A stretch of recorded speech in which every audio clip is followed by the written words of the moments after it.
Yon, magandang araw po. Welcome po sa Mooncycle Daily. At ngayon, pag-usapan po natin kung ano yung mga advantage and disadvantages ng modular helmet. So, kasama po natin ngayon dito, MT Atom 2 helmet. So, ito po ang kanilang modular helmet. Modular helmet nga po pala, from the name itself, hindi lang siya full face. Naiaangat natin yung dito sa may chin part para medyo presko, para na rin siyang nagpa-function as half face. Tapos ang maganda rin dito sa T-Atom 2, dual visor na rin siya. May mga iba pa rin tayo modular helmets na available dito sa Mooncycle. No? Meron tayo modular helmets from Zebra, from Ryzen, from Evo, and from Geely, and more. Yun, ano nga ba yung mga advantage and disadvantages ng modular helmets? Sabi ko nga, no, marami siya kasing function eh. Siyang maging full face, tulad nito, kagandahan syempre sa full face, diba? Protected yung buong ulo at mukha natin in cases of crashes. Pag naman mainit at or may gusto tayong kausapin sa biyahe or gusto nating uminom, yun naman isa pang advantage na modular, pwede natin siyang iangat. Yan.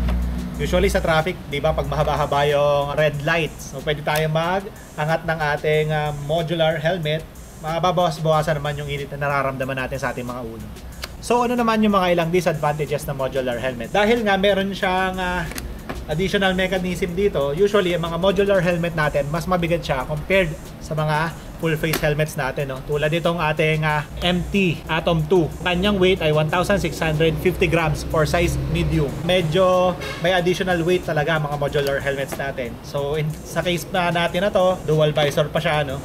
Kaya medyo mabigat-bigat din talaga.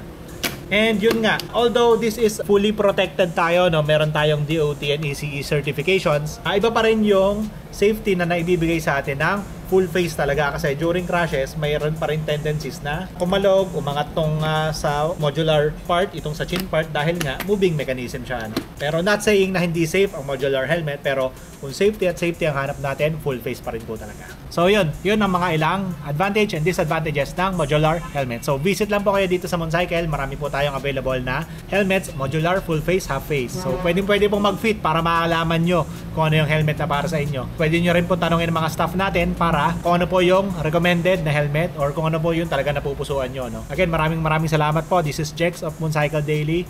Enjoy the ride.